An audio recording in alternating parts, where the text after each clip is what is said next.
Hey guys, how's it going? I just wanted to show you this lady on YouTube. Her name's and her YouTube channel is Dr. Catherine Horton, and she's also a targeted individual, and she's going through a lot of the same things I am, and she explains it like perfectly on here. So everything that she explains is what they're doing to me, like every single one of them. So if you want to hear, yeah, just fucking listen, man. I ain't a crazy bitch, so fuck you, man. Hello, I'm Dr. Catherine Horton. This is a description of what happens to the victims once they get blacklisted by the intelligence agencies. It seems to be the case that these sprawling intelligence agencies use the life of the victims for their own purposes. And this could be anything. It could be the training up of young spies, the testing of weapons, the testing of pharmaceuticals, or the testing of the interaction of pharmaceuticals and nanotech with weapons, and all these sort of things. It seems to be the case that this is done on contract for the government to test certain weapons, or even for contractors and people who pay externally. It's kind of hard to pin it down exactly, but there are indications for all of these things playing together. And it stands to reason that all of these things would also play together. So once one has a corrupt system, all of these factors would contribute. In detail, what seems to happen to victims falls into a set of categories, a set of certain topics. So one of the first and most prominent aspects is essentially what the victims call gang stalking or organized stalking. And this is being at the mercy of the sprawling, out of control human intelligence networks, the informants, the surveillance personnel, and all these miscellaneous contributors. Thereby, victims are followed around wherever they go. What they shop is monitored.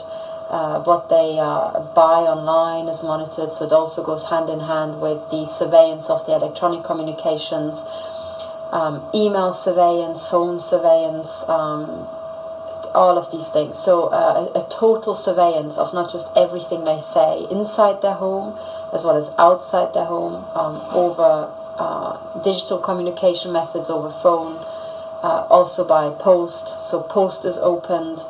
The way victims can tell is that the way the stalkers act betrays the fact that they do know the content of their communications. They have advanced knowledge of where certain meetings take place, and so on. Then also this sort of organized stalking is done very overtly, very demonstratively, also with the with the purpose of disconcerting the victims as well. Then what also seems to happen is systematic break-ins into the home. That's a very, very common thing that is reported. So the break-ins would be what I term Stasi style. So the purpose is not burglary, but the purpose is disconcertment or inconveniencing the person. In these break-ins, typically items are demonstratively rearranged in a way that's noticeable, or items are taken away or put back again after a while, or foreign items appear. Sometimes clothes are stained in a way that cannot be washed out, stained permanently. Furniture is damaged, floors are damaged, walls are damaged. Sometimes more sophisticated things are done. For example, I know of a case where I think a Hollywood actor had his new clothes that he would buy replaced by virtually identical clothes, or clothes of the same look and make in different sizes. So these kind of mind games are played on the victims. Then other things that happen to victims is I should mention the cutting up of clothes, so the damage to clothes. Also removal of documents.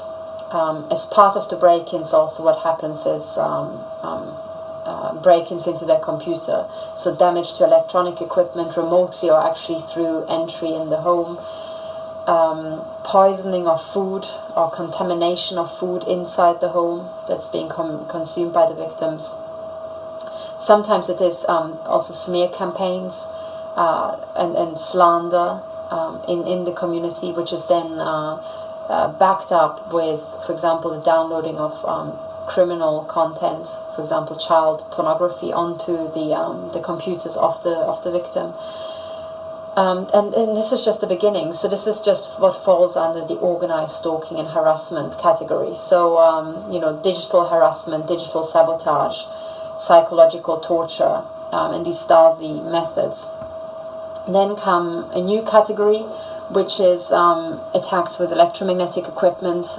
These are microwave weapons which can target the victims inside the home and give them medical symptoms, pain, can trigger muscles remotely, cause terror, organ damage, brain damage, damage to eyesight through irradiation with microwaves or focused shots. Victims are tortured in a systematic way. They experience sexual assaults when essentially their genitals are targeted and tortured in a systematic way. They also are played with. So the actual harassment follows a play pattern or a punishment pattern. So when they try to protect themselves, they get punished even harder, they get microwaved even harder.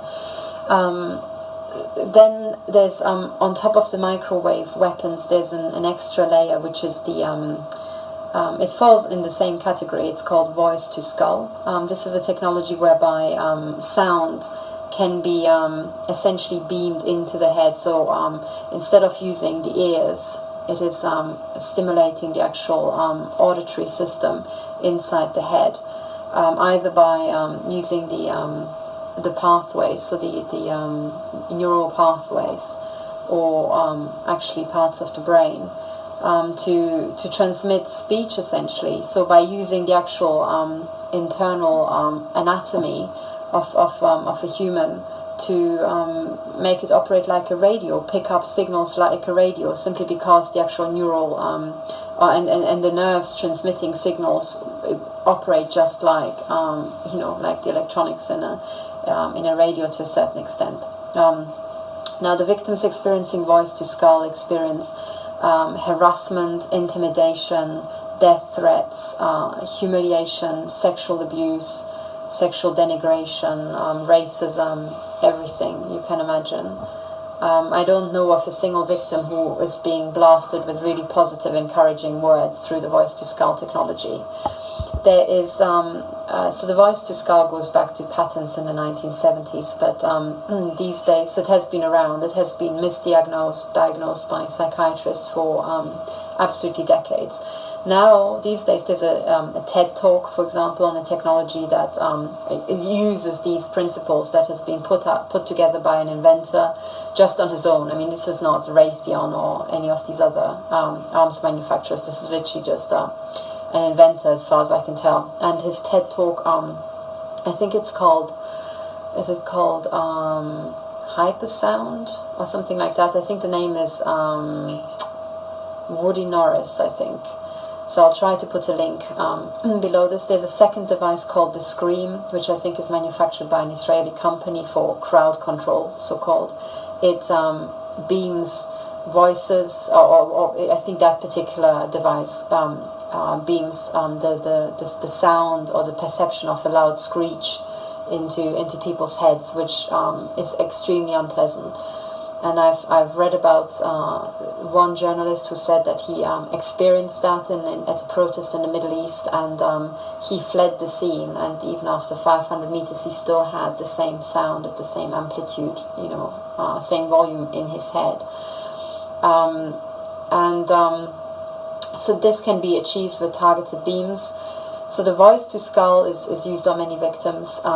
Then there's another layer, which is essentially what's called sometimes psychotronic weapons, or brain interference weapons, whereby certain emotions can be triggered, also using, for example, focused microwave beams, triggering a certain gland. This has been described by Dr. Barry Trow, a microwave weapons expert.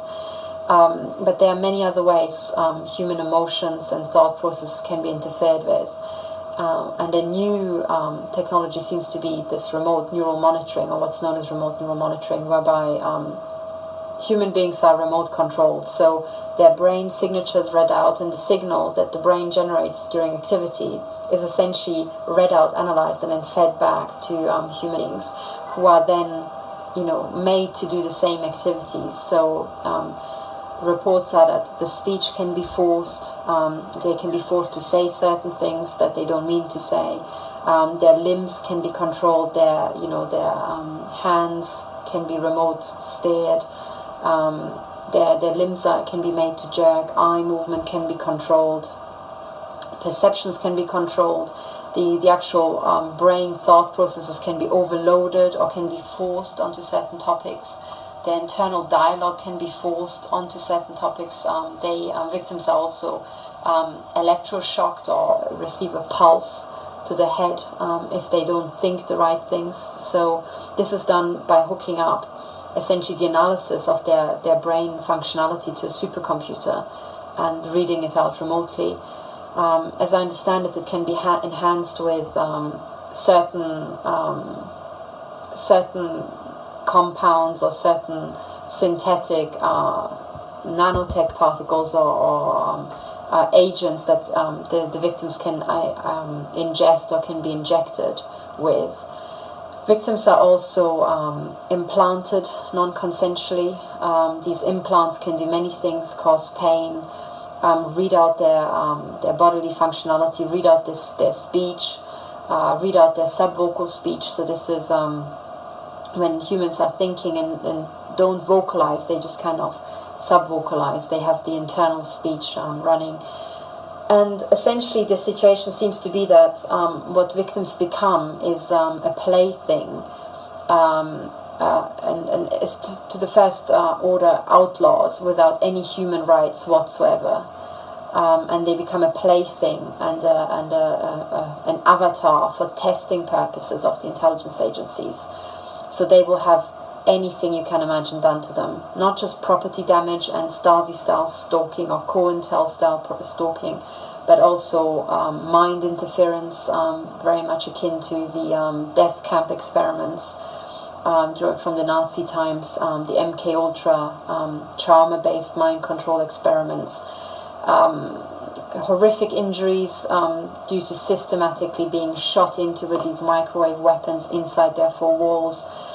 Their body is taken over, their health is systematically shot to pieces or disintegrated with nanotechnology. They are infected with diseases, their medical care is subverted. Their social support network is specifically broken up by the intelligence agencies so that these people cannot seek help.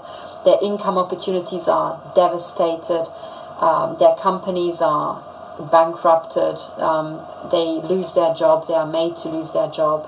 They are forced to act out using these technologies to actually portray them systematically as mad. And many other horrific things are happening to them in a systematic fashion. And a lot of the time, the victims are not believed because people think, oh, so many things could never happen to one person at the same time. And that's precisely the point. It is to discredit them. And the key is to realize this is not by chance. This is a targeted takedown operation by a criminal group. So a criminal ganging up on a person. And as I said, this is done now to a staggering number of people. So we're talking in the many thousands per country, but people report that it could be as much as in the millions worldwide. And what these people essentially become are outlaws for the testing of weapons and pharmaceuticals for the big conglomerates in the pharma industry, in the weapons industry, in the military intelligence complex. And their testimonies can be found online and their reports, but overall this is what's being done. So everything: psychological terrorism, vandalism, non-consensual medical experimentation, remote brain interference, limb control, speech control, horrific injuries, horrific testing. So this is what we're dealing with. Slander campaigns, and also sometimes the targeting and the maiming and murder of their pets, the targeting of their friends, of their families, sometimes for their entire life, so all the way until they die. It's essentially like a program that targets them for life, and they become outlaws for life. So people are tortured inside their deathbed, people are tortured inside their old people's homes, and so on. And many people have complained about this over the years. They were not believed. Voice-to-skull technology was entirely ignored by the professionals in psychiatry and psychology, even though the patents were around. Now the patents are on Google. You can find them straight away. The technology is being advertised, for example, by this Israeli company, but many others. There's a TED talk on this technology. So now that is entirely in the public domain, and one has to go back and actually listen to what these victims have been saying all these years to get a feeling for the extent of the crimes, the lawlessness and the psychopathology, ruthlessness and criminality in the intelligence agencies who have been committing these crimes for decades. And not just to civilian victims, but they've also been doing the same thing to their own agents. So anyway, so this is to give you a scale and an overview, and also to give you the sense that one mustn't think that, oh, these things just couldn't happen to a single person. When so many things come together, one has to think, oh, this is almost like this is normal in this particular category. So as much as it is normal, in inverted commas, to have horrific injuries in a car crash, and it is normal to be exposed to horrific crimes in a war zone, and it is normal to experience horrific psychopathology when one is at the mercy of a serial killer. Similarly here, it is normal to have all these many things done to one person. It's not normal in average societal experience terms, but it is normal for this particular class of people who are victims of the intelligence agencies.